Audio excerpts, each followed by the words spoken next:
I know some of you are scared, confused, angry. That's what they want.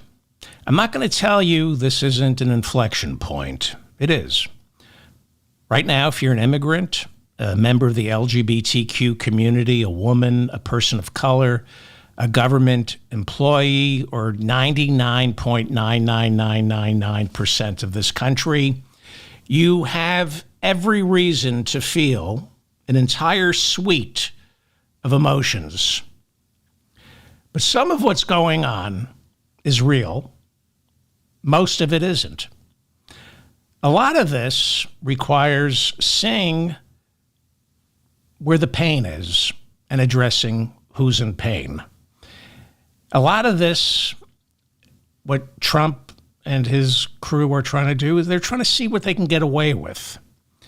And I've been telling you there's a lot less here than meets the eye, because we're up against con artists, hateful con artists with tiny minds.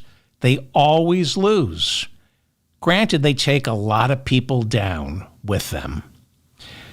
Now, these people want four things: money, power, a sense of superiority, and there's a fourth thing they won't admit to themselves or others that they want, and that is to inflict pain on others. You cannot get into Trump's orbit unless you've inflicted serious pain on your loved ones and your employees. These are sadists. So there is no grand plan other than looting our government, trying to grab as much money from it as they possibly can, grabbing power in order to have a sense of superiority. These people want to feel intellectually, physically, and spiritually superior.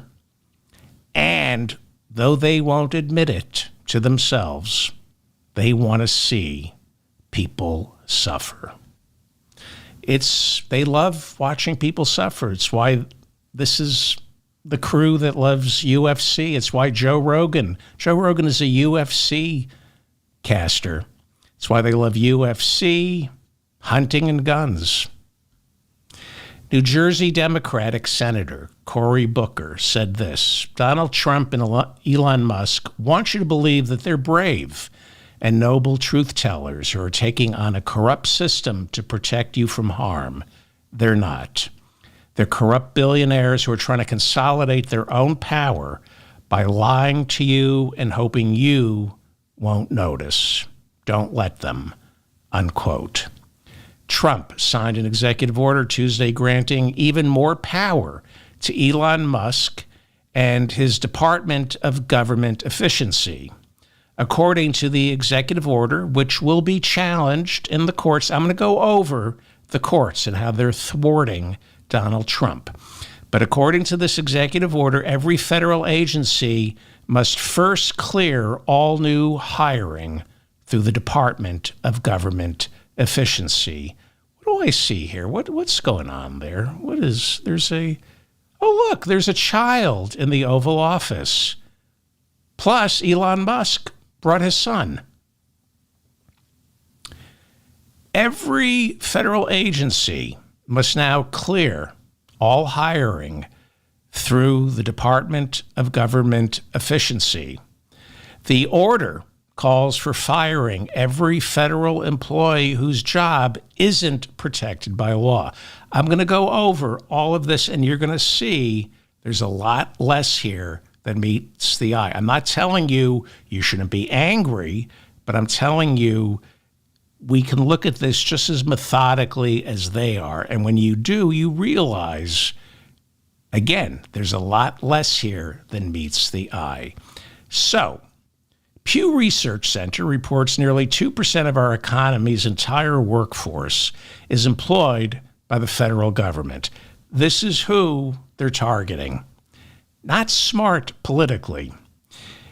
The federal government is the largest employer in the world, 3 million workers, including the post office, and includes the post office. If you add the military, close to 6 million people work for the federal government. So this isn't an attack on Washington, D.C. or Virginia and Maryland, where a lot of government contractors and civil servants do in fact live. This is an attack on all of us.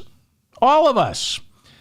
4/5 of federal workers are spread out across our entire country. So while the number of federal employees has increased over the years, we've increased the number of federal employees 1% a year since 2000. It's not enough.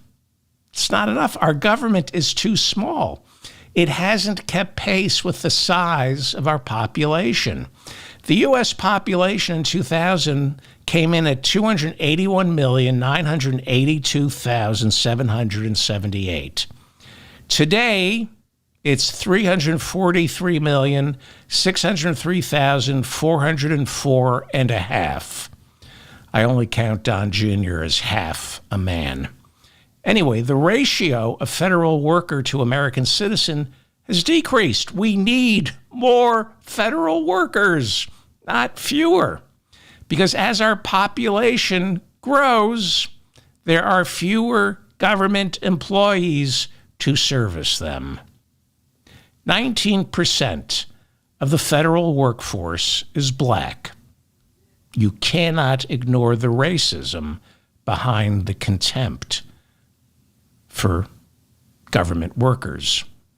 And I mention this because late last night, Treasury Secretary Scott Bessent admitted in several court filings he granted access to his agency's payment systems to a white nationalist employed by Elon Musk. Treasury Secretary Scott Bessent admits the white nationalist altered parts of the database that controls nearly 80% of the nearly $7 trillion that goes out the door each year. An impeachable offense. Scott Bessent should be impeached for this. By the way, Scott Bessent, who turned over our payment systems to white supremacists, Scott Bessent is gay, which confirms what I've been telling you for years. Anyone who is gay, black, Mexican, Hispanic, Jewish, Muslim, a woman, and also a Republican, stupid. Scott Bessent, stupid. Officials are conducting a forensic exam determining the extent of damage to our Treasury Department's fragile computer system, which still relies on mainframes from the 1990s. And despite relying on mainframes from the 1990s, your Social Security checks arrive on time. Everything works. Talking Points Magazine and Wired were on top of this story all of last week. Marco Elez, according to Talking Points memo, this is from Josh Marshall writing over a Talking Points memo last week. Josh Marshall broke the story that Marco Elez, one of Musk's Department of Government Efficiency experts, altered the payment systems code without permission. He's 25. And our Treasury Secretary, in court filings late last night, admitted, yes, this happened. Marco Elez, according to ProPublica, graduated from Rutgers in 2021, then worked for 3 years at SpaceX and then Twitter. On Thursday, a reporter from the Wall Street Journal uncovered social media posts from Marco Elez, revealing he's a white nationalist. How shocking that Elon apartheid Musk would hire a white nationalist. The more you read about Elon Musk growing up in apartheid era, South Africa, you find out who his friends were, who his grandfather was, you realize apartheid is built into his DNA. Last September, Marco Elez, who altered the software of our Treasury payment systems, last September he wrote on Twitter, quote, "You could not pay me to marry outside of my ethnicity." I think when he wrote that, I don't think anybody was paying Marco Elez.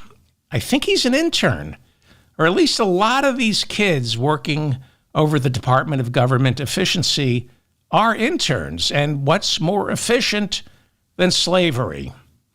Marco Elez also tweeted, quote, "Just for the record, I was racist before it was cool."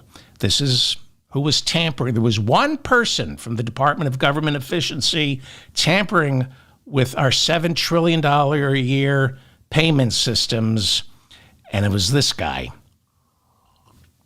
On social media, he wrote, "I would not mind at all if Gaza and Israel were both wiped off the face of the earth." Wall Street Journal says he called for repealing the Civil Rights Act of 1965 and backs what he calls eugenic immigration policy. On the subject of visas for foreign workers, Marco Elez wrote, "Normalize Indian hate. But by all means, let's trust him, and only him, with the keys to all our data."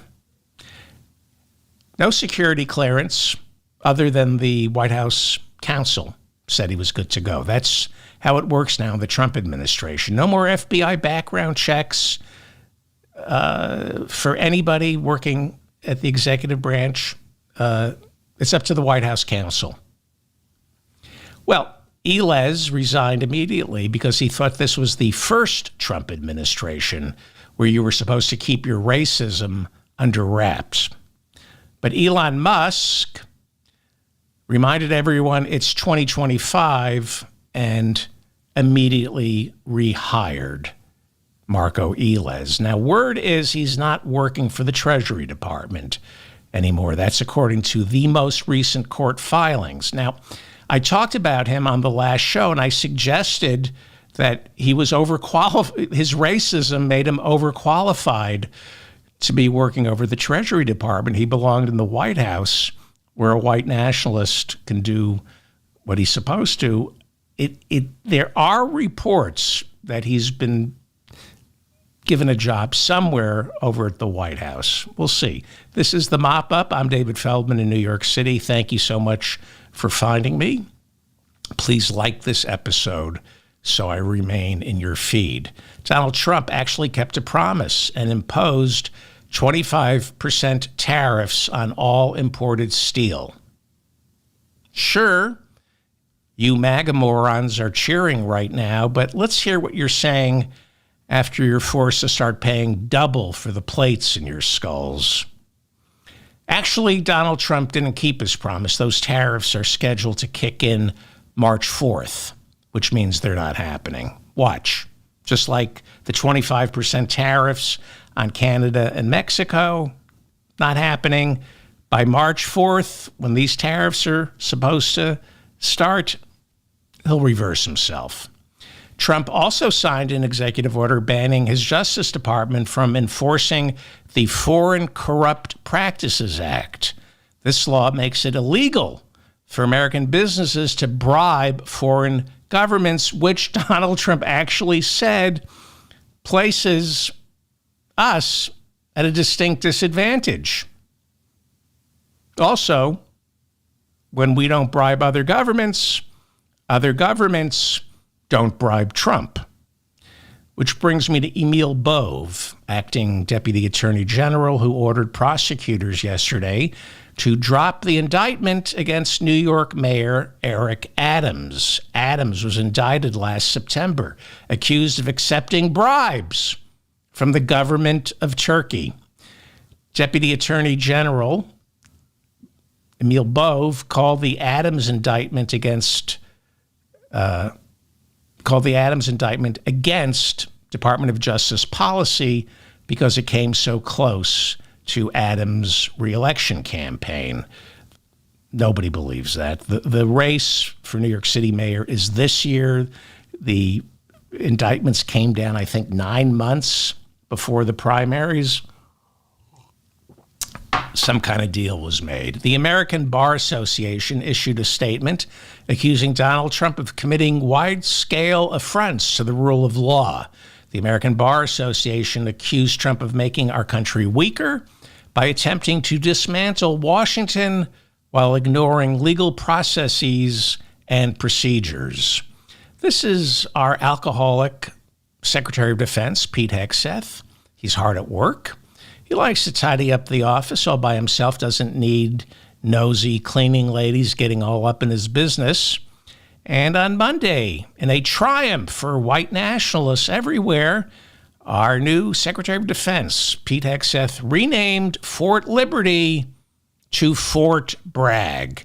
Yay!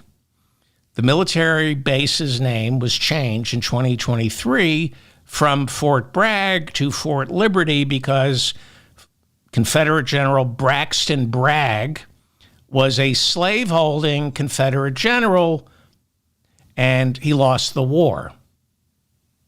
Bad general. Plus, you don't name military bases after traitors. It sends a bad signal to our soldiers. Tells them, if you want to turn on the government, you could get rewarded by having a military base named after you.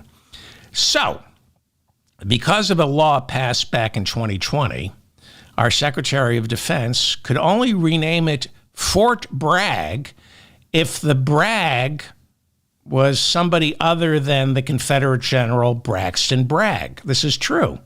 So it's now called Fort Bragg, but it's not named after the Confederate General Braxton Bragg. It's named after Manhattan District Attorney Alvin Bragg, who last year secured a guilty verdict, making Donald Trump the first president to be convicted felon. Okay, that's not true. What is true is Pete Hegseth had to name it after a soldier, a different soldier named Bragg. But let's get some fake news going. Let's start telling everybody that Pete Hegseth secretly named it after Alvin Bragg, the Manhattan District Attorney, as a sign of disrespect for Donald Trump.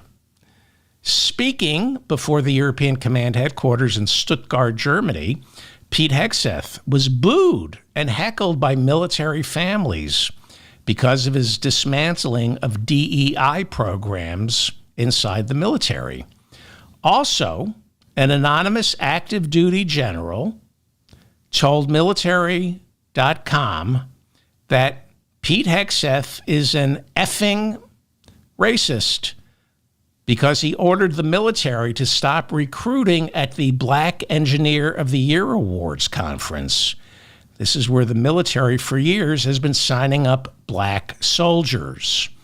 The anonymous general told military.com, quote, "For the Army now, it's blacks need not apply, and it breaks my heart," unquote.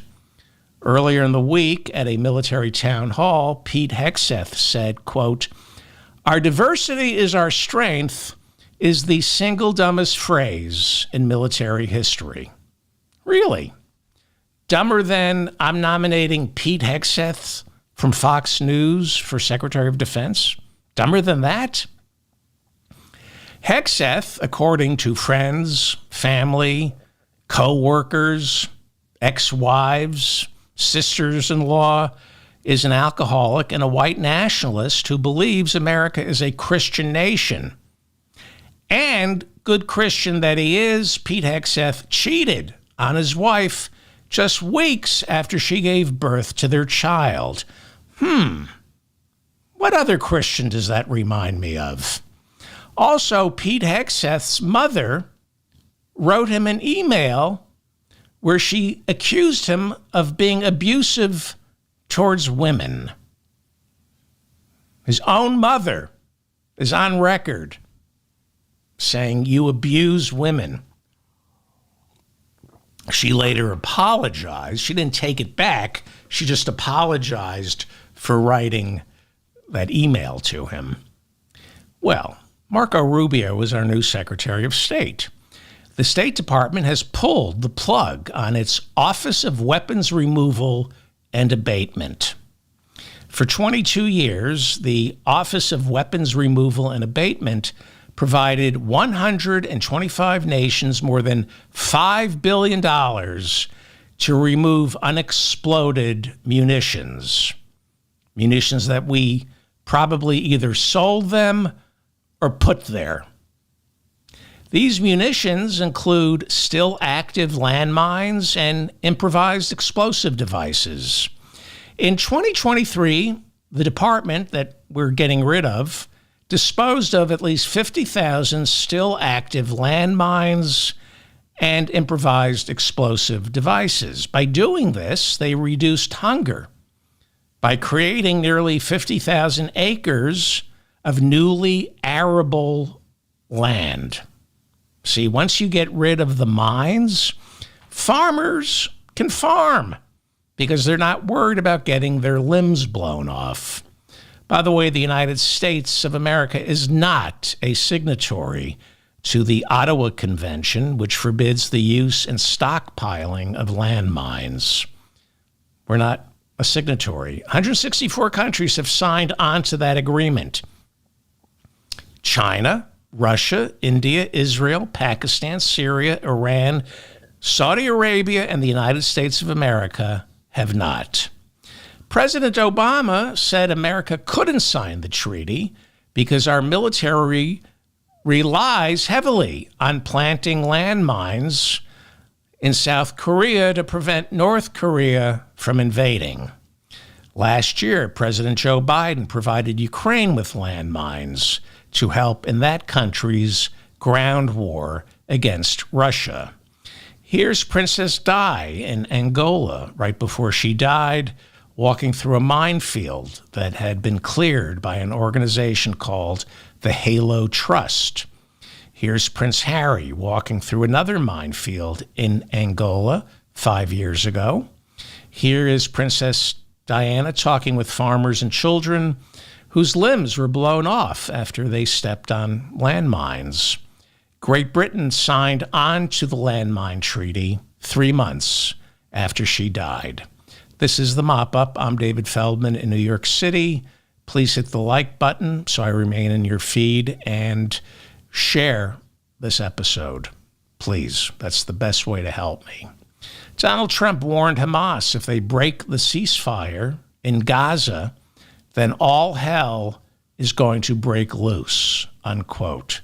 All hell is going to break loose, as opposed to what's going on right now. During Tuesday's Oval Office meeting with Jordan's King Hussein, Trump repeated his plans for America kicking 2 million Palestinians out of Gaza and turning it into a world-class luxury resort. Because what could possibly go wrong? Before King Hussein arrived, Trump threatened to cut off aid to the nation of Jordan if Hussein didn't agree to take in more Palestinians. So, I know Trump's a merchant of chaos who controls the news cycle. We love to follow him, and it's hard to keep up. He wants it that way. But, as I said at the top of this show, there's a lot of bluster, and we have to focus on what's real. This is not real. This is not real. Why? We're not sending soldiers into Gaza to clear out 2 million Palestinians and then turning it into a seaside luxury resort. That is not going to happen because it costs money. So in a little while, I'll go over a lot of the speed bumps and potholes Trump is facing on his road to fascism. On Friday, Donald Trump established the White House Faith Office to protect the free exercise of religion. And he said to put an end to the persecution of Christians in America. Yes, the persecution of Christians in America. Like being forced to bake a cake for a gay couple. Yes, the White House Faith Office has just been set up because this is a Christian White House that wants to protect the followers of Jesus Christ. Meanwhile, border czar Tom Homan told the Pope to stay out of my business. He really said that to the Pope. And Tom Homan, our border czar, is a Catholic. He said to the Pope, quote, "Clean your own house. I know what I'm doing." This after the Pope warned Trump's deportation of migrants, quote, "won't end well," unquote. The Pope, in a letter to American bishops on Tuesday, said Trump's migrant policy is discriminatory and cruel. The Pope wrote it targets only the poor and the marginalized while robbing them of their dignity. Meanwhile, the Washington Post reports that massive budget cuts for U.S. aid are resulting in Catholic charities shutting down programs around the world and laying off staff. I wonder if Paula White, she's the head of the White House Faith Office, I wonder if she can help out on that. I'm sure she will. Sure she will. The Pope challenged J.D. Vance's recent use of the term ordo amoris, to justify deportations. Ordo amoris is a Latin phrase that is used in the Vatican, ordo amoris. Vance says there is a hierarchical structure to obeying Jesus, in that you first take care of your family, then your nation, before you start taking care of the world. Well, the Pope took exception to J.D. Vance's interpretation of ordo amoris by saying something along the lines of Christian love doesn't expand in concentric circles, but instead washes over all humanity at once. You don't take care of your family first. You take care of everyone first. The Pope, in the past, has called Trump's migrant policy a disgrace. And he called the Trump's administration, he called Trump's plans for a wall, quote unquote, not Christian. Wow. The Pope says this migrant policy isn't Christian. Well, I mean, yeah, if you're going by the teachings of Christ, sure. But who said Christians have to be Christian? Speaking of walls, Steve Bannon pled guilty yesterday to defrauding donors to his private charity that promised to build parts of the wall along the border with Mexico. Now, the Trump Justice Department originally prosecuted Steve Bannon on this one. It was the Trump Justice Department that prosecuted Bannon on this one. And then on his way out of office, Trump pardoned Bannon. But Attorney General Letitia James of New York said, hey, you know, it's not just a federal crime. This is also a state crime that took place in New York because this charity is headquartered in New York State. And Donald Trump's pardon doesn't extend to state crimes. So she began prosecuting Steve Bannon. Now, Bannon did 4 months in prison last year for contempt of Congress after refusing to testify before the January 6th committee. On Tuesday, he pled guilty to one charge of scheming to defraud donors to his charity called We Build the Wall. He pled guilty.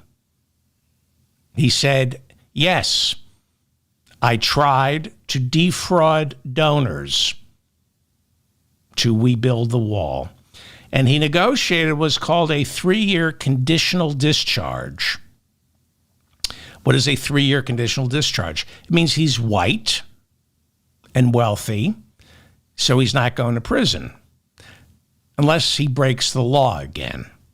That's according to the 3-year conditional discharge. And just like Donald Trump, he is forbidden from creating, working, or fundraising for any charities in New York State.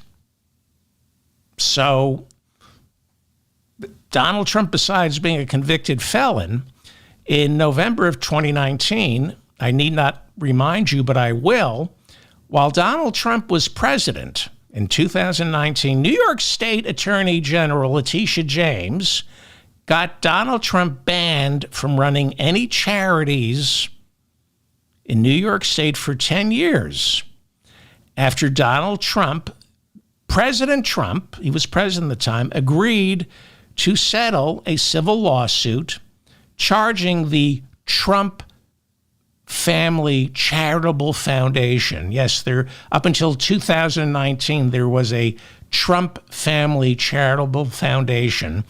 He settled a civil lawsuit filed by the New York State Attorney General, where he admitted to misusing donations for his own personal benefit. I know, shocking. By the way, he basically pled guilty to ripping off people who donated to his charitable donation. In a civil lawsuit, you can't plead guilty. That doesn't exist. You only plead guilty in a criminal lawsuit. In a civil lawsuit, you agree to the settlement. You pay the fine. You agree, I will not establish or work for a charity for the next 10 years. So essentially, President Trump in 2019 pled guilty to stealing money from the Trump Family Charitable Foundation, which no longer exists. Well, back to the wall and the deportations. Newsweek is reporting Trump's deportations are averaging half those of Joe Biden's in 2024, and it's making Trump angry. Biden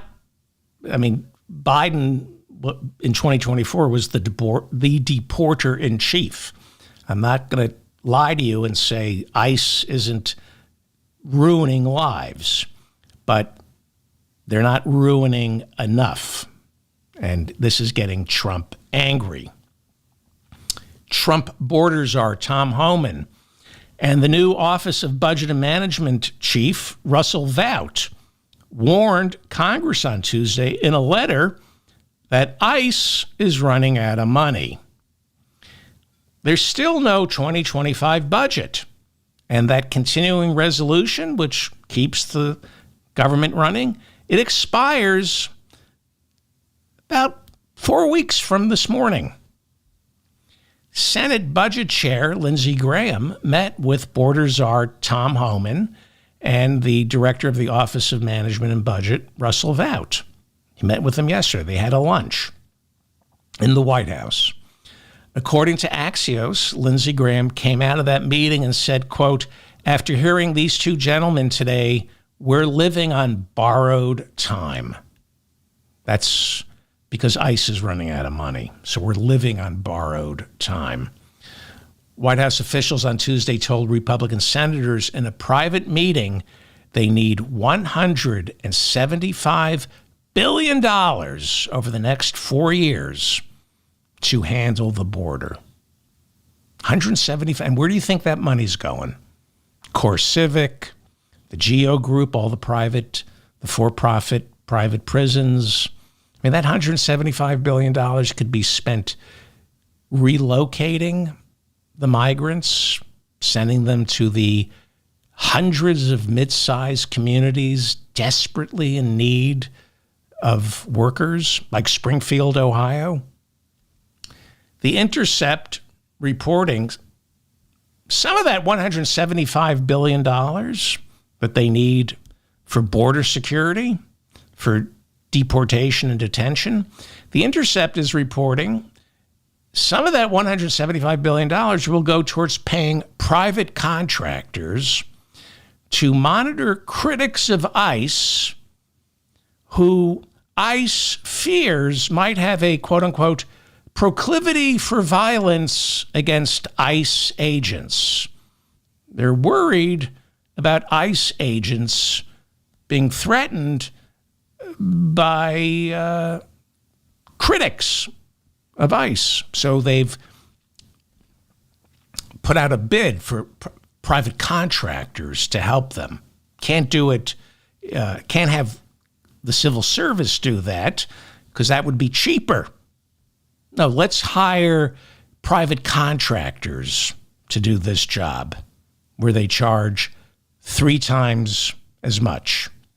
The Intercept reports private contractors right now are bidding on a new government contract to provide ICE with photograph, partial legal name, partial date of birth, possible city, possible work affiliations, possible school or university affiliation, and any identified family members or associates of who the private contractor deems could possibly be violent towards an ICE agent.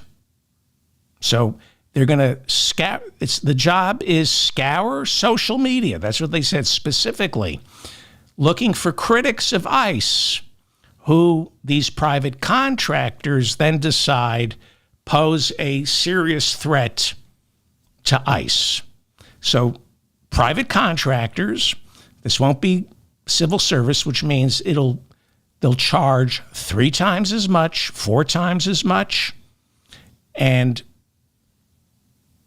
do a crappy job. But here's my advice. I don't know who's bidding on it. Booz Allen, McKinsey. I don't know who's bidding on it. But here's my advice. They're going to be spending $175 billion over the next 4 years on this crap, just wasting money.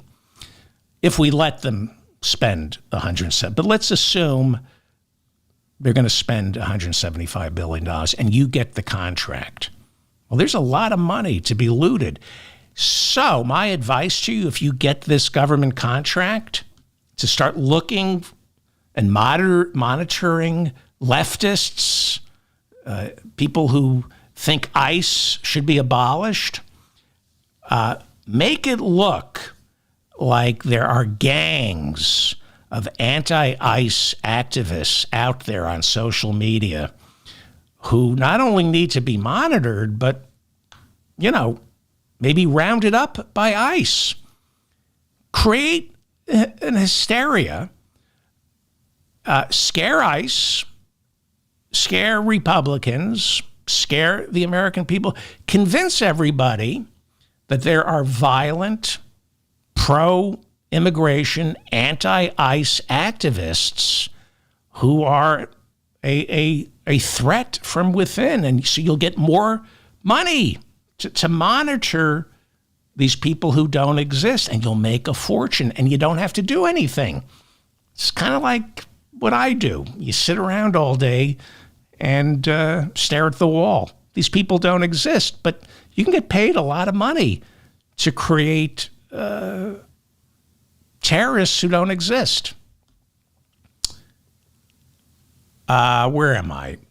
Border czar Tom Homan held an impromptu press conference Tuesday outside the White House, and he was asked, do you have any plans to go after leftist organizations who are protesting ICE? And Homan smiled and said, watch and see what happens.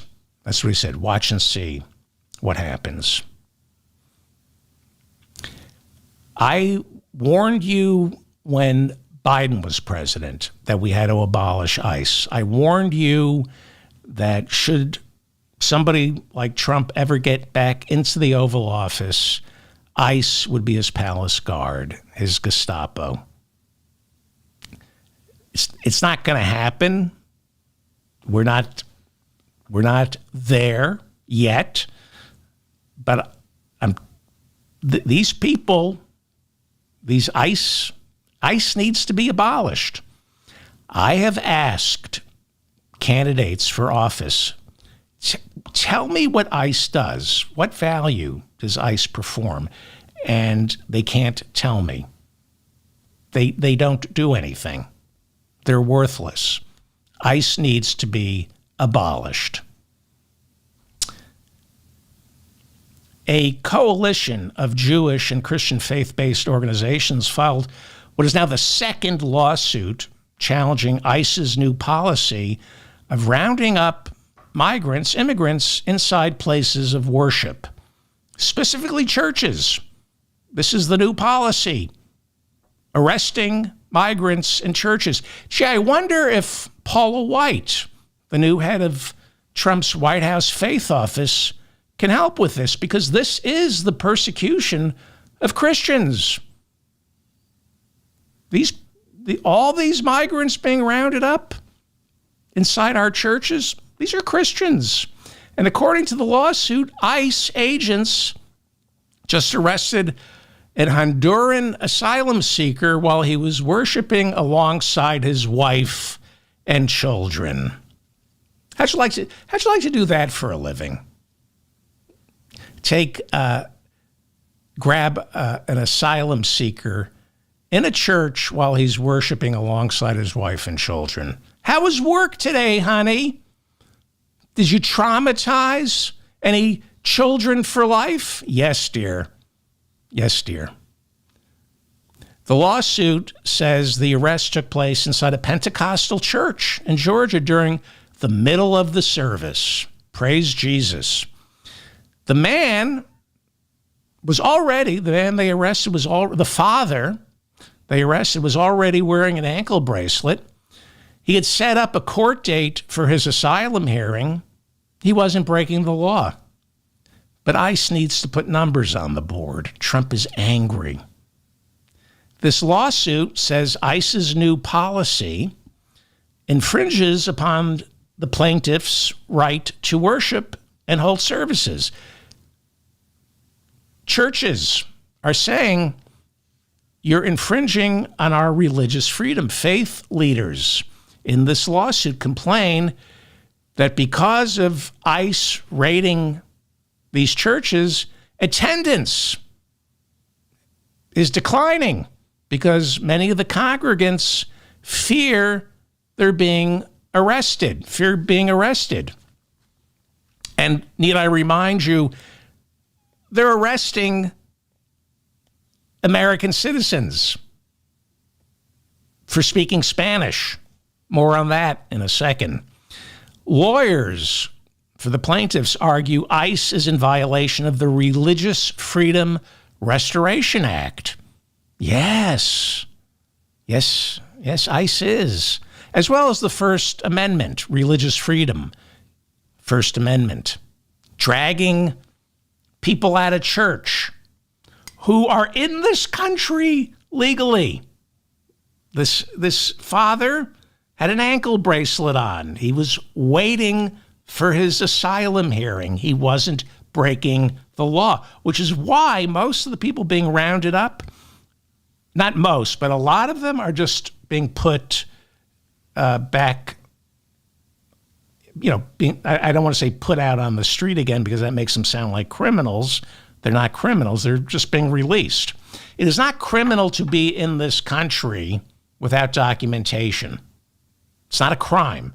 If you make it inside the United States without papers, that is not a crime. It is a civil offense. That's all it is. It's a civil offense, and that's all. You're not supposed to be jailed. You're not even supposed to be deported. You might have to pay a fine. That's it. Well, the lawsuit points out that ICE agent, by the way, some POS, somebody left a comment saying, back up what you're saying with footnotes. And I invite you to Google everything I tell you and correct me if you think I got something wrong. And I'll issue a correction. By the way, the Eagles didn't invite Donald Trump. The Chiefs did to the Super Bowl, but I was trying to make a joke. So I kind of played fast and loose with the truth there, and everybody corrected me. So I stand corrected. That is a rhetorical ploy of MAGA morons. Back it up. What are you, too stupid to work Google? Anyway, the lawsuit points out that ICE agents in Milwaukee just arrested, this is a sweet story. ICE agents in Milwaukee arrested a grandmother, her daughter, and her daughter's daughter, who was a toddler. Why were they arrested? They were speaking Spanish. All three were placed in a detention center until it could be proven they were United States citizens from Puerto Rico. As I mentioned earlier, Trump is furious that ICE deportations aren't keeping pace with Joe Biden's, and he's ordered a quota of about 2,000 arrests per day. And this lawsuit says Trump's quotas are forcing ICE agents to target low-hanging fruit, like asylum seekers wearing ankle bracelets who are already in the system and obeying the law, you know, putting numbers on the board, looking busy. That's what a lot of prosecutors do. You look around. I need to put numbers on the board. Who's poor? Who can't afford an attorney? Let's prosecute him. Well, this is Paula White. She runs the White House Faith Office. Call her. Isn't she blonde? Take a look at Paula White. She's a minister. And isn't she blonde? And a Senate committee 13 years ago found that she used about $900,000 of charitable donations to pay the mortgage on her beachfront property. But look at her. She's our chief of the White House Faith Office. Isn't she blonde? Call her over at the White House. Send her a postcard. Maybe she's willing to help. This is the persecution of Christians. Isn't she blonde? During Tuesday's joint Oval Office press conference, where Trump announced new executive powers for Elon Musk, Musk declared, "I have found massive waste and fraud right underneath my nose." And then somebody said, "Be quiet, Elon. Trump's in the room. He's right there. He can hear you." During the press conference, Trump was asked if Musk's Department of Government Efficiency violated Congress's power of the purse. And Trump said, "If I need a vote from Congress to find fraud and abuse, it's fine with me. It would be very easy for that to pass in Congress." No, it wouldn't. Would not pass in Congress, even with majorities. You couldn't get that. It's not filibuster proof. Asked about the temporary, by the way, Elon Musk brought his kid into the Oval Office as a prop, and I will not show a picture of his kid.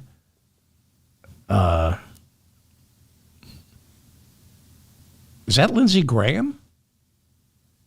Yeah, that's Lindsey Graham instead of his kid. He's so cute. Anyway, asked about all the temporary restraining orders shutting down his executive orders, Trump said, "Well, I will obey the judges."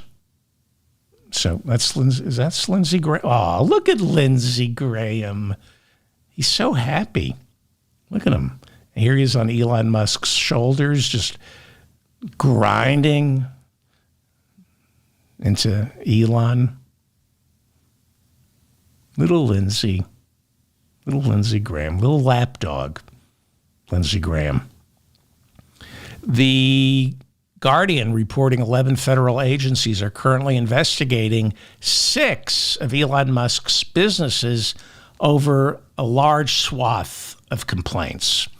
The Associated Press reporting Tesla being investigated by the Justice Department and the Department of Transportation over the possible falsifying of crash safety records. And you might remember I told you the FAA fined SpaceX nearly $650,000 last year over safety violations involving 3 rocket launches, which is why I believe on Inauguration Day, that is why Musk told the head of the FAA to resign. Musk did, in fact, tell the head of the FAA to resign on Election Day, and the head of the FAA, who fined Elon $650,000 last year, he resigned. But according to The Guardian, during their joint press conference, Musk and Trump insisted there was absolutely no conflict of interest having Elon Musk, a government contractor, deciding which government contractors should be funded and which ones shouldn't be. Musk promised reporters that he will be fully transparent because he said that's what builds trust, adding he has no plans to make his financial disclosures public. Well, I trust him already. I mean, what's more transparent than refusing to make your financial disclosures public? What's not to trust? Then, noticing Elon Musk getting more attention than he was, Trump interrupted and said, quote, "I've seen a lot of kickbacks with government contracts. Got to get rid of those kickbacks with government contracts." When Trump, as president, travels to Mar-a-Lago or any of his other bedbug-riddled resorts, the Secret Service is charged $1,185 per room per night, nearly 5 times the government rate. So, yeah, Donald Trump isn't lying. He's seen a lot of kickbacks when it comes to government contracts. Musk then called the federal bureaucracy, quote, "an unelected fourth branch of the government," as opposed to Elon Musk, who hasn't even been confirmed by the Senate. How did he get the job? He paid $300 million last year for this job. By the way, the Associated Press was banned from the Oval Office press conference yesterday because the Associated Press refuses to use the term Gulf of America. On Monday, The Guardian reported that an inspector general wrote an email warning that $500 million worth of food is about to spoil because of the layoffs over at USAID. The inspector general said $500 million worth of food is sitting in trucks and airplane hangars with nobody authorizing the delivery. So it's about to spoil.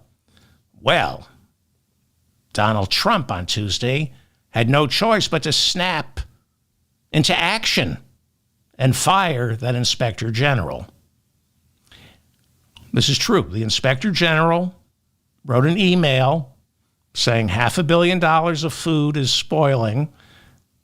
Trump, instead of shipping the food to where it's needed, like Gaza, in his infinite efficiency, Trump said, fire the inspector general. That now brings the number of inspectors generals he's fired to 18. Because if a tree falls in the forest so they can start fracking, but nobody sees it, did it really happen? Get rid of the inspectors general. That's how it works. Elon Musk announced his crack team of Department of Government Efficiency investigators has uncovered massive fraud inside FEMA. Musk said FEMA last week sent $59 million to New York City for housing migrants in luxury hotels. He said those payments are against the law, acts of insubordination, because he said, I told you not to send money out. He said that money is only for disaster relief, quote, not high-end hotels for illegals. FEMA then announced that it has fired, in response to Mein Fuhrer, Elon Musk. FEMA announced it has fired the 4 employees responsible for those payments to New York City. FEMA is part of Homeland Security, and a spokesman for Kristi Noem, she's the new head of the Department of Homeland Security, she issued a statement. This is a spokesperson for Kristi Noem, who's playing dress-up. This is how Kristi Noem goes on the ride-alongs in night makeup and her curls over her bulletproof vest. Dress up. That's basically what ICE does. They just play dress up. Anyway, FEMA is part of Homeland Security, and a spokesperson for Kristi Noem said, effective immediately, FEMA is terminating the employment of 4 individuals for circumventing leadership, that would be Elon Musk, to unilaterally make egregious payments for luxury New York City hotels for migrants. She went on to say, under President Trump and Secretary Noem's leadership, you mean Elon Musk's leadership, the Department of Homeland Security will not sit idly and allow deep state activists to undermine the will and safety of the American people. Cameron Hamilton is FEMA's acting administrator. He was hired because he wants to get rid of FEMA. And he announced yesterday that payments to New York City for migrant relief suspended. So, before I go any further with this story, I want to address the chaos and kind of help you with this. You need to know that there are nearly 50 lawsuits that have been filed by state attorneys general and public interest groups challenging pretty much all of Donald Trump's 75 executive orders. So far, at least 10 judges have issued what are called temporary restraining orders, where they temporarily block practically every attempt by Donald Trump and Elon Musk to do whatever it is they say they're doing, like cutting off funding. So you have every reason to be confused by all this, because it's now really in the courts, which can get very Byzantine. So let me advise you to go to Just Security. They have a litigation tracker. So every day you can keep track of all these lawsuits. I urge you to go to Just Security, because right now it is our courts and state attorneys generals who are slowing the march to fascism.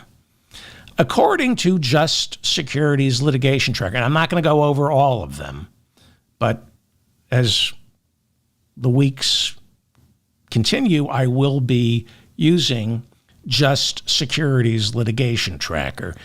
If you feel you cannot keep track of all these lawsuits, the answer is go to Just Security. They have a litigation tracker, and you'll see, it's very easy to read. You'll see all the executive orders being challenged in the courts, who's challenging them. You could read the briefs, and they're updated every day. Every time a judge issues an update on their restraining order, it's over at the litigation tracker. I really, for your own mental health, I mean, the reason I do this show is to find order in the chaos. If you want to find order in the chaos, go to Just Security and check out their litigation tracker. Just to give you an idea, give you an idea of where things stand. I mean, this is methodical. You know, our courts are methodical, and people are biting back. On Tuesday, Judge John D. Bates issued a temporary restraining order telling the CDC, the Department of Health and Human Services, as well as the Food and Drug Administration, to restore their web pages and data sets that provide medical information regarding HIV and AIDS. Yeah, they were removed in accordance with Trump's executive order banning DEI. Helping people with AIDS, helping doctors treating people with AIDS was considered DEI. A judge ordered those web pages restored. On Monday, Judge George O'Toole renewed his temporary restraining order blocking Trump's offer to buy out the contracts of all federal employees. You might remember Donald Trump said, quit now and you'll get paid through October 1st. It's illegal, and they sued. I think Public Citizens sued, and there's a temporary restraining order blocking that offer to employees. Judge Angel Kelly's temporary restraining order blocked Trump's order for the National Institutes of Health to cut reimbursements to research groups by 15%. Trump ordered the National Institutes of Health to cheat colleges, hospitals, research organizations to not cut their reimbursements by 15%. That executive order blocked temporarily. Monday, Judge Amy Berman Jackson temporarily blocked this is important. She temporarily blocked the firing of Hampton Dellinger, who runs the federal whistleblowers office. It's an important, if you work in the federal government, the federal whistleblowers office is very important. That's where you go if you're one of the Vindman brothers, you work for the National Security Agency, and you hear Donald Trump telling the president of Ukraine, I'll get you those weapons, but first I need some dirt on Joe Biden. This is the office that protects whistleblowers, which saves billions and billions of dollars each year. You talk about government efficiency, you don't get rid of the whistleblowers office.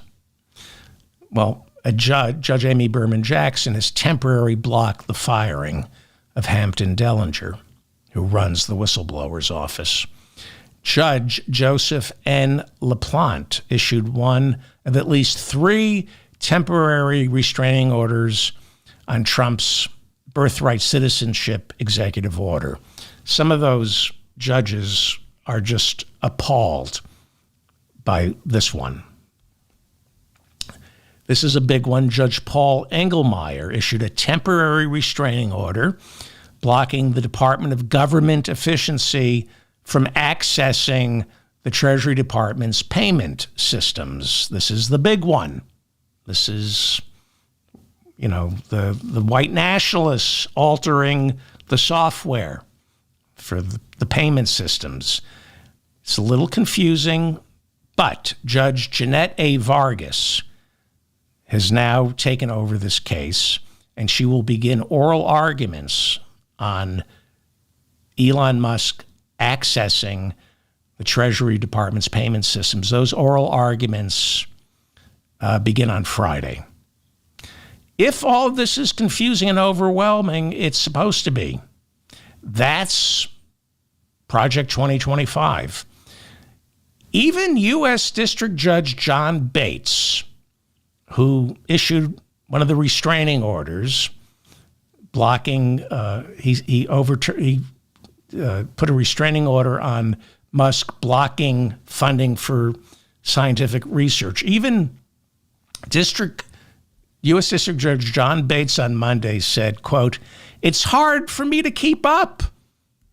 I don't know whether you've been able to keep up, but I can't follow all these lawsuits. And he said he's a George W. Bush appointee, and so he was even-handed. He said, somebody's to blame for all this confusion. It's either the people who are suing to block all these executive orders or the person who's issuing all these executive orders. So even the judges are saying it's a lot. It's a lot to go through. Which brings me back to FEMA. U.S. District Judge John J. McConnell of Rhode Island issued a temporary restraining order blocking FEMA from withholding funds. Now, you can shop around for federal judges. They're the U.S. District judges.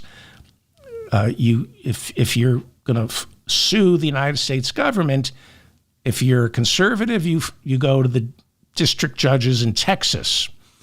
If you're looking to get a restraining order on Donald Trump, you go to the district court in the federal district court in Rhode Island. All of this stuff makes its way eventually to the Supreme Court, which either takes the case or lets a lower court ruling stand.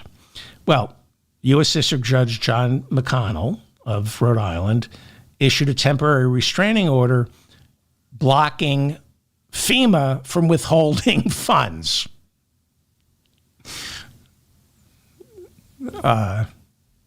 Like what they're doing to New York City right now, withholding funds for the migrants in New York City.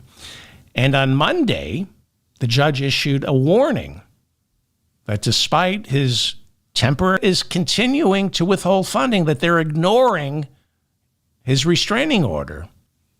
NBC News reporting yesterday that hours after this judge's warning on Monday that his restraining order was being disobeyed, Stacy Street, FEMA's grant director, issued a new order canceling millions in FEMA payments in direct violation of this judge's order. So when you hear we have a constitutional crisis, this specifically is what they're talking about. This is Andrew Jackson never said this, but it's been the story is that he was told that you cannot remove Indians and move them to Oklahoma. And he famously, but he didn't say it, he said, the Supreme Court has made their ruling, now let's see them enforce it. And J.D. Vance loves that quote. He went to Yale Law School. He doesn't know that Andrew Jackson never said that. But Andrew Jackson used to be Trump's favorite president. So there is a bit of a constitutional crisis here, perhaps. Trump repeated his position that FEMA should be shut down with each state doing its own disaster relief. States' rights. Someone should tell him the top 3 recipients of FEMA money are Florida, Texas, and Louisiana. So, hurricanes come, you're on your own. This is one of my favorite people in the world, House Appropriations Committee ranking member Rosa DeLauro of Connecticut. I love this woman. She's the best. When you're donating money to candidates, always give to Congresswoman Rosa DeLauro of Connecticut. She's the ranking member of the House Appropriations Committee. That means if Democrats control the House, she would be chairwoman of the House Appropriations Committee. The House Appropriations Committee controls the purse. They make the budget. So she takes this personally, that money that that she personally earmarked, that the House Appropriations Committee earmarked, is not being spent. She said the Trump administration has violated a court order proving their blatant disregard for the rule of law.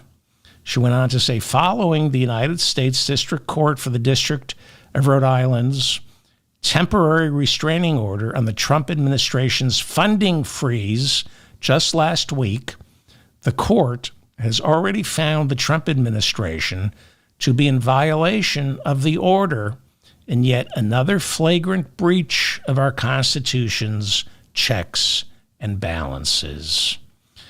Asked about Donald Trump disobeying the courts and J.D. Vance insisting the courts, by blocking these executive orders, are violating the separations of power, Speaker Mike Johnson, constitutional scholar that he is, Mike Johnson said, quote, the courts need to take a step back.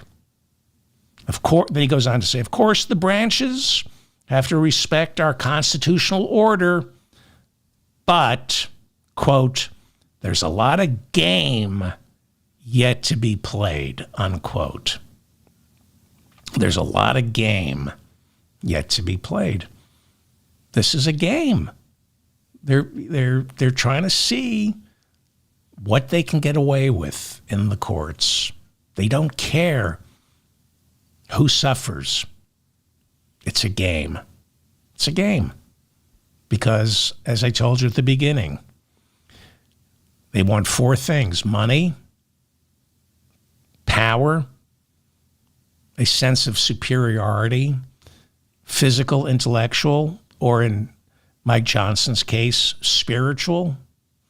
And number four, that they won't admit, they're sadists. They want to hurt people. Mike Johnson wants to hurt people.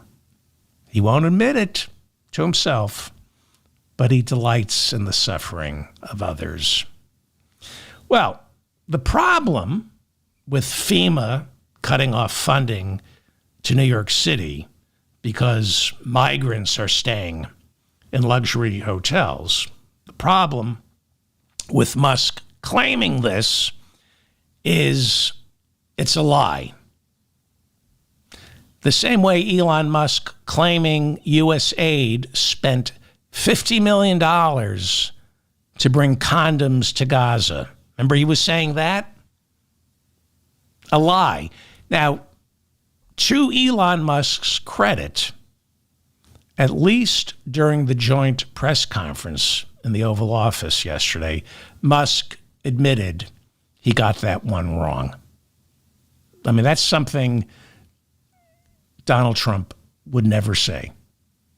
He would say, that's what I'm being told. That's what I hear. You know, he would never admit that he was lying. At least Elon Musk on this one, on the $50 million condoms for Gaza, he said, I got that one wrong. But just like Trump, just like Joe Rogan, Elon Musk repeats the first thing he hears. So, a lot of lies coming out of Elon Musk's mouth and tweets. A lot of lies, a lot of disinformation. So, what is the truth? FEMA spent $650 million nationwide last year to house and care for migrants. By law, that money has been earmarked for housing migrants, providing them with food, toiletries, after they've been processed at the border.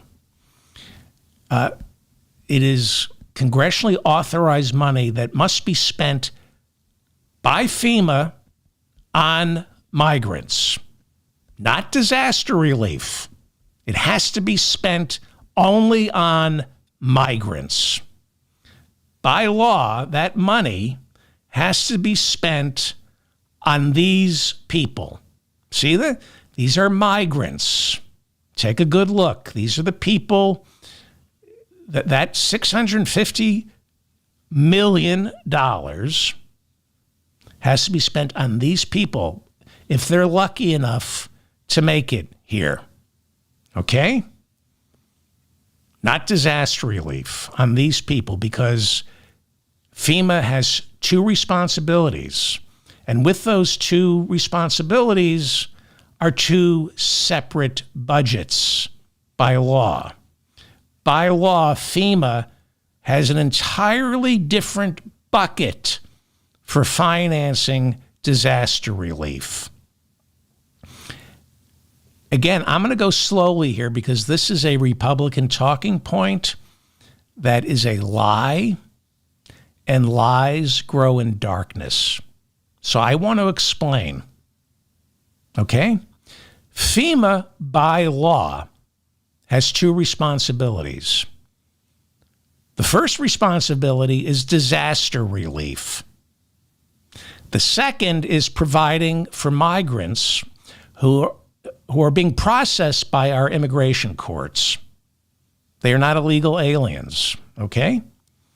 They are registered, and because we do immigration on the cheap, they are waiting years for their administrative hearings.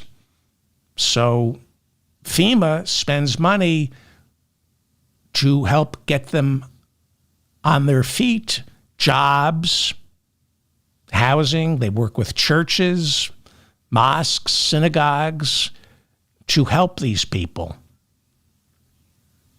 Okay? Again, two separate buckets, and you can't take from one bucket to fill the other unless you're Donald Trump, who, when he was president, broke the law by taking money from the Pentagon that he wasn't allowed to and using it to build parts of the wall. He broke the law. But you are not allowed, as president, to say, well, this money has been earmarked for the migrants. It's $650 million, but I don't want to spend it on the migrants. We're going to spend it on privatizing disaster relief. Okay? More importantly, New York City only got $59 million last year from FEMA to house and care for her. That's a migrant. Take a look. You know, Elon Musk loves holding his new favorite child and using him as a prop.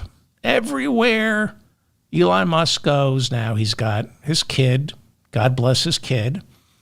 And Elon Musk is using this specific kid to signal, how can I be cruel? I love my son. Well, it's not good enough to just love your son, Elon. You also have to love your trans daughter, who you've rejected. And you just don't have to love your children. You have to love everybody's children, like this one. This is a migrant child living in my city. And according to the New Testament, this child that you're looking at is all that matters. Specifically, this child is the universe. It's all you should be caring about. That's what it says in the New Testament, Matthew. For I was hungry, and you gave me something to eat. I was thirsty, and you gave me something to drink. I was a stranger, and you invited me in. That's Matthew. It's a crazy Jew from another one of those crazy Jews from the New Testament. Here's another migrant child in my city of New York. Since the migrant crisis began, New York City has spent $7 billion caring for these people. $7 billion coming out of New York City's budget. FEMA's grant hardly makes a dent. Hardly makes a dent. Well, let's go Old Testament. Leviticus. This is from Leviticus. Not as poetic as Matthew. Quote, when a foreigner resides among you in your land, do not mistreat them. The foreigner residing among you must be treated as your native born. Love them as yourself, for you were foreigners in Egypt. I am the Lord your God, unquote. Yeah, I can see why people gravitate to the New Testament. I prefer, I like that. Just, this is what you're supposed to do. Just give me, I don't need poetry. I need marching orders. That's Moses. That's the writing of Moses.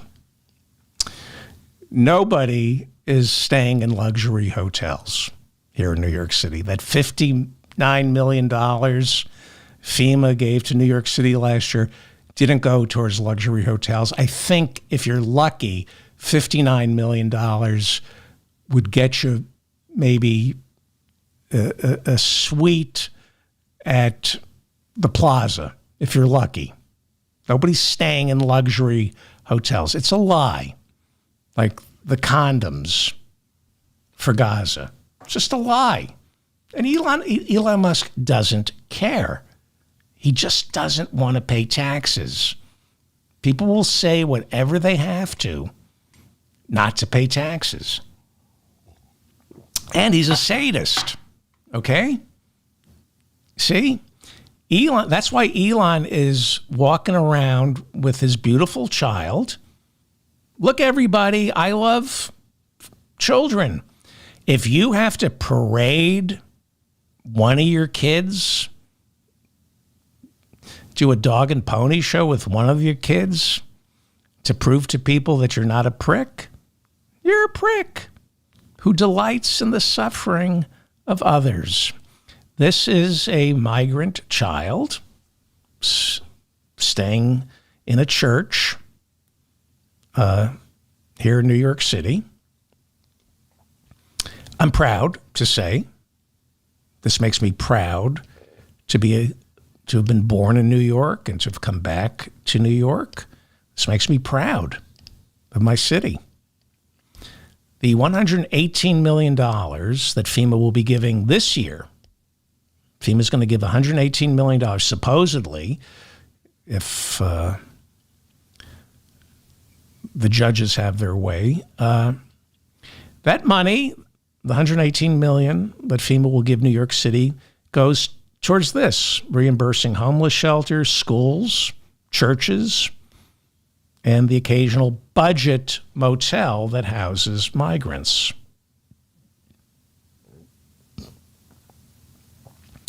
This is a migrant mother here in New York City kissing her daughter goodbye. She's going off to one of our public schools here in New York City for free.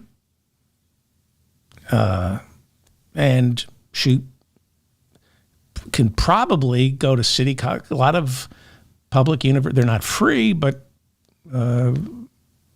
she can go to university here in New York City. Nobody's allowed to ask whether or not she's a citizen. And despite what the mayor, Eric Adams, who's a worthless POS, whatever he said to get the Justice Department to drop the case against him, this is and will remain a sanctuary city. No perforated anus from ICE is allowed inside this little girl's school. Nobody is even allowed to ask if this child is a citizen. Same goes for Chicago, Los Angeles, a lot of other cities in this country. You know, this is Elon with his son.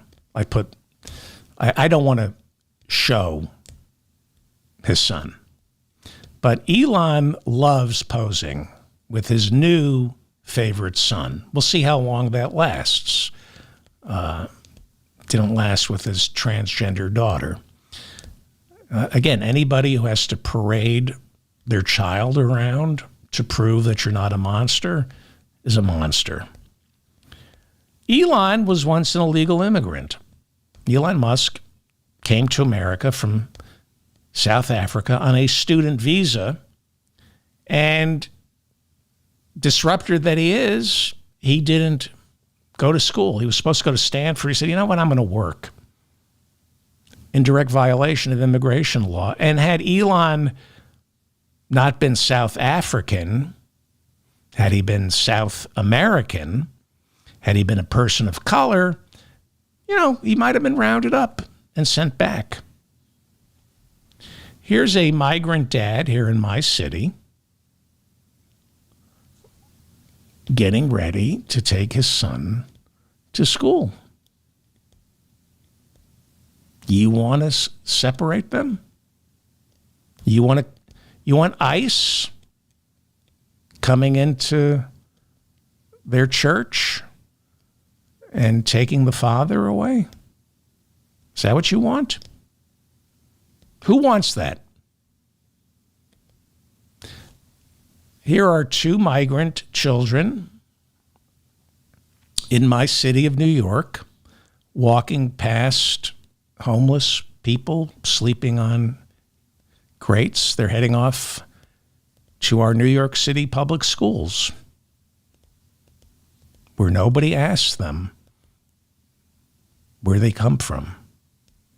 They're treated no differently. Maybe they're citizens, maybe they're not. Because they made it. They made it. They won the lottery. Just like Don Jr., just like Elon Musk, who was born into privilege. These kids, they made it. They won the lottery. Just like most of you here in America. Just like maybe your parents, your grandparents, your great-grandparents, they made it. They made it into America. They made it in here. And if you don't understand, this is why we're here, why we get up every morning, why we work, why we pay taxes. If you don't feel pride in your public schools, educating migrant children for free, no questions asked, then you're the one who needs to be deported. This is why we're here. This is what we do. We take care of one another. That's what government does. Government helps us do what we're supposed to do, why we're here. Take care of each other. Despite all its flaws, there is no greater cause than good government. No philanthropy, no charity, no corporation can replace good government. Humans have yet to invent anything that can provide for the greatest number of people for the least amount of money than government. It is government, good government, the millions of civil servants, our soldiers, our teachers, our first responders, our park rangers, our men and women who police the streets, the slaughterhouses, and corporate suites. They are the ones who keep us alive, and they are irreplaceable. Irreplaceable. We need more. We need more of them. As I pointed out, our population is growing, but the number of civil servants has not kept up with the number of Americans who need civil servants, who need teachers, park rangers. You can't say you love America if you hate our government. Government is who we are. And if you hate government, then you just hate. Elon Musk, Donald Trump, Speaker Mike Johnson, Russell Vought, Project 25. This isn't about making government efficient. It's about inflicting pain. It's mostly about inflicting pain. Because none of these people really need more money. Yeah, they want power. And they need to feel superior. They do. They like to feel physically, emotionally, spiritually, intellectually superior. But in the end, they want to hurt people. There are some sick men, sadists. I've worked for some. They can't help themselves. They delight in the suffering of others. They want to hurt. And that's what we're up against, really. These are people who love UFC. They love UFC. You ever watch UFC? Where Trump and Dana White hang out? You ever watch some of this stuff? Football, hunting, guns, all their extracurricular activities in MAGA world tell us that they want to make politics a blood sport. They are not Christian. I'm David Feldman, reminding you to stay strong and protect the weak. Thank you for listening to me. I was hoping to go earlier today, but I've just been reading a lot and just trying to find order to this manufactured chaos. And there is order. And I know it's confusing. And I know nobody has time to sit and read all day and see what's going on. So it feels overwhelming. I can assure you it is an inflection point, but there is less here than meets the eye. And focus on, they want to distract you. You know, we're not turning Gaza into a luxury resort. We're not invading Canada. We're not invading Greenland.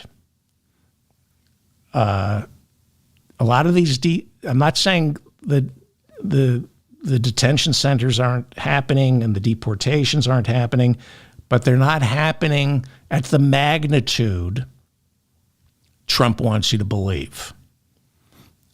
We have to stop it. The judges are stopping a lot of this. Focus on the pain. Only pain is real. Who is Trump hurting? Who is Trump hurting? Don't pay attention to what he's saying, because that only breeds chaos and confusion.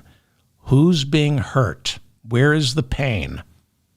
The migrants, the LGBTQ community, the children.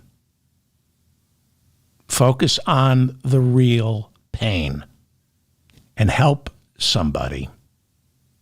Unless you're in pain, ask for help. And get to work for the Democratic Party, warts and all. warts and all. Okay, please share this. Please subscribe to this channel. My schedule is erratic. I don't like to do a show until I feel it's ready. I do feel this show was ready. I mean, I feel like I made order out of chaos. At least it helped me with how I'm feeling. So if you hit the notifications bell, you'll know when I'm going live.